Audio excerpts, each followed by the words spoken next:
Hello guys, আজকে চলে এসেছি আর একটা নতুন ভিডিও নিয়ে। আজকে আমরা যেই মন্দিরটায় যাব সেটা হচ্ছে বাঁশবেড়িয়াতে অবস্থিত হংসেশ্বরী মন্দির। এটা প্রায় 200 বছর পুরনো একটি মন্দির। এই মন্দিরটা দেখার আগ্রহ বা ইচ্ছা আমার অনেক দিনের। এই নিয়ে দ্বিতীয়বার আমি ব্যান্ডেলে যাচ্ছি বিয়ের পর। হাজব্যান্ড নিয়ে যাচ্ছে। যাই হোক, আমরা শেওড়াপল্লী থেকে ট্রেনে উঠে গেছি আর ব্যান্ডেলের উদ্দেশ্যে ব্যান্ডেলে গিয়ে ওখান থেকে টোটো বা অটো করে চলে যাব বাঁশবেড়িয়াতে। তো আজকের লুক আমাদের এইটা, কেমন লাগছে অবশ্যই কমেন্ট করো। আর দেখো, আমরা ব্যান্ডেলে পৌঁছে গেছি। ব্যান্ডেল স্টেশনটা কিন্তু আমার ভীষণ পছন্দের, ভীষণ ভালো লাগে। এই নিয়ে দুবার আমি এসেছি ব্যান্ডেলে। এর আগে এসেছিলাম ব্যান্ডেল চার্চ আর লাহিড়ী বাবার আশ্রম, আর এবার এসে হংসেশ্বরী মন্দিরে। তো চলো তোমাদের হংসেশ্বরী মন্দিরটা পুরো ডিটেলসে ঘুরে দেখাই, আর ওই মন্দিরের সম্বন্ধে আমি যেইটুকু জানি সেইটুকু তোমাদের সাথে শেয়ার করব। আর এটা হচ্ছে স্টেশন, ব্যান্ডেল স্টেশন, যেটা আমার ভীষণ পছন্দের। আমার মতন তোমাদের কার কার পছন্দ এই ব্যান্ডেল স্টেশন অবশ্যই কমেন্টে জানিও। এখান থেকে আমরা একটা টোটো বুক করে নিয়েছিলাম। ওখানে টোটোটা 1 ঘন্টাখানেক থাকবে, তারপরে আমাদের আবার নিয়ে চলে আসবে।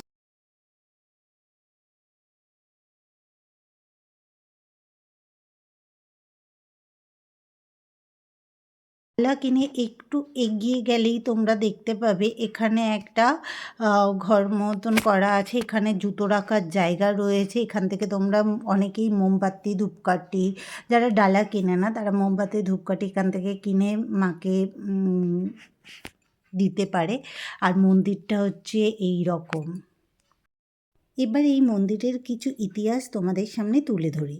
এই মন্দিরটি শুধু যে ধর্মীয় বিশ্বাসের কেন্দ্রই নয়, এটি বাংলার ঐতিহ্য স্থাপনের শৈলের এক অমূল্য রত্ন।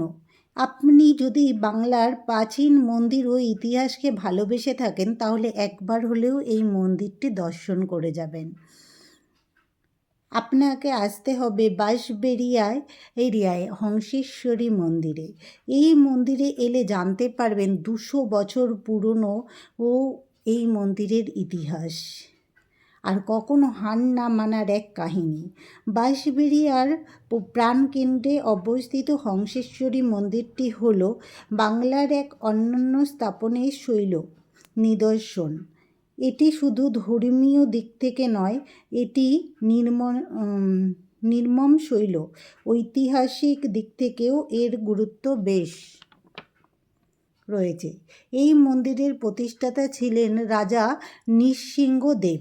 তিনি এই মন্দিরের প্রতিষ্ঠাতা করলেও, এই মন্দির নির্মাণের কাজ শুরু করলেও তিনি কিন্তু এই মন্দিরটি পুরো সম্পূর্ণ করে যেতে পারেননি। কিছু বছর পরেই তার মৃত্যু হয়। আর ছোট রানী শঙ্করী দেবী 1814 সালে এই মন্দিরের নির্মাণ কার্য শেষ করেন। এই মন্দিরের নির্মাণ কাজের জন্য পাথর আনা হয়েছিল উত্তরপ্রদেশের চুনার থেকে, আর কারিগর আনা হয়েছিল রাজস্থানের জয়পুর থেকে। এই মন্দির নির্মাণের কাজের জন্য খরচ পড়েছিল প্রায় 5 লক্ষ টাকা। এই মন্দিরে 13টি মিনার রয়েছে। এই মিনারগুলো দেখতে পদ্ম ফুলের কুঁড়ির মতো, এবং এই মন্দিরের উচ্চতা প্রায় 70 ফুট, এবং এই মন্দির 5 তলা বিশিষ্ট। মন্দিরের মূল বিগ্রহ হল নীলবর্ণ দেবী হংসেশ্বরী, যিনি মা কালী বা শক্তির এক রূপ। এখানে কথিত রয়েছে যে মন্দিরটি নির্মাণের কাজ শুরু হয়েছিল 1801 সালে এবং শেষ হয় 1814 সালে। এখানকার রাজা ছিলেন একজন সিদ্ধ পুরুষ। তিনি কাশীতে গিয়ে মায়ের দর্শন লাভ করেন এবং তার নির্দেশেই তিনি এই মন্দির স্থাপন করেন। কাশী থেকেই নাকি একটি নিম কাঠের গুঁড়ি ভেসে এসেছিলেন এমন কথিত শোনা যায়। তা দিয়েই মায়ের বিগ্রহ তৈরি করা হয়। এই মন্দিরের তন্ত্র মতে তৈরি করা হয়েছে, যে এটি একটি দক্ষিণামুখী মন্দির। এই মন্দিরের গর্ভগৃহের চারপাশে প্রায় 12টা কোষ্ঠী পাথরের শিবলিঙ্গ বিরাজমান। মন্দিরের প্রধান চূড়ার নিচে একটি সাদা মার্বেলের শিবলিঙ্গ প্রতিষ্ঠিত। এই মন্দিরে শিব ও শক্তি একসঙ্গে বিরাজমান বলে এই মন্দিরের নাম হয়েছে হংসেশ্বরী। মূল মন্দিরের ঠিক পূর্ব দিকে অবস্থিত আরও একটি অনন্ত বাসুদেব মন্দির, যেটি সুন্দর টেরাকোটা কাজের একটি সুন্দর নিদর্শন। এই মন্দিরের দেওয়ালকে ভালো করে দর্শন করলে দেখতে পাওয়া যাবে যে এই মন্দিরে রামায়ণ, মহাভারত এবং শ্রীকৃষ্ণের বিভিন্ন চিত্র ফুটে উঠেছে। এই মন্দিরের সম্বন্ধে আরও জানা যায় যে এটি নবদ্বীপের প্রাচীন কৃষ্ণ ভক্তির ধারা অনুযায়ী এই মন্দিরটি প্রতিষ্ঠিত ও মন্দিরে নবরত্ন শৈলীতে নির্মিত, যা বাংলার বৈষ্ণব মন্দিরগুলোর থেকে একটু অন্যরকম। এখানে অনন্ত বাসুদেব ও শ্রীকৃষ্ণের বিগ্রহ বিরাজমান। এই মন্দিরে একসময় নিত্য কীর্তন ও রাধা কৃষ্ণের সেবা অনুষ্ঠিত হতো। মন্দিরটি অনেক বড়, আর মন্দিরটি আগে সকাল 6টা থেকে 1টা পর্যন্ত এবং 4টে থেকে 6টা পর্যন্ত বিকেলে খোলা থাকতো। এখন কিন্তু তুমি সারাদিনই এই মন্দিরটি খোলা পাবে। আর এখানে তুমি যদি ভোগ খেতে চাও তাহলে তোমাকে ওই 12:30টার মধ্যে মন্দিরে প্রবেশ করতে হবে।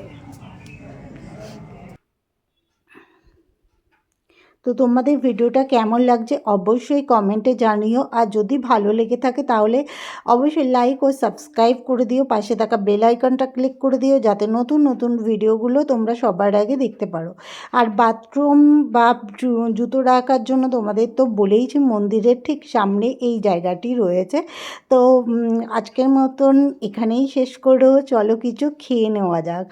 এত ঘোরাঘুরির পরে আমাদের খিদে পেয়ে গেছিলো, আর এখানে কিন্তু নিরামিষ সব কিছু পাওয়া যায়, যেমন ফুচকা রয়েছে ঘুগনি, পাপড়ি চাট, সব কিছুই নিরামিষ ওরা বলছিল। তো আমি ফুচকা খেতে দাঁড়িয়ে পড়েছি। চলো ফুচকা খেয়ে এবার বাড়ির দিকে রওনা হব। আমাদের টোটো দাঁড়িয়ে রয়েছে, 1 ঘন্টা থেকে 1.5 ঘন্টা আমরা বলেছিলাম, টাইম নিয়েছি। আর এখানে দেখো আমার বর বসে বসে আমাকে ভিডিও করে দিচ্ছে, আর আমি ফুচকা এনজয় করছি। চলো আজকের মতন এখানেই শেষ করলাম। সবাই ভালো থেকো, সুস্থ থেকো, আর যারা যারা এখনও সাবস্ক্রাইব করোনি তারা অবশ্যই সাবস্ক্রাইব করে দাও। Tata, bye bye.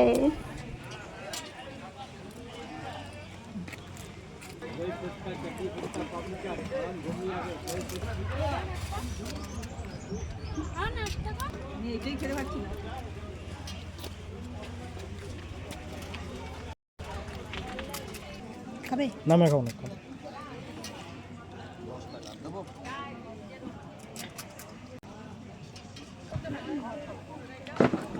R this না রে। 10 টাকায় দুটো হবে। 1 প্লেট নিন 30 টাকা। আচ্ছা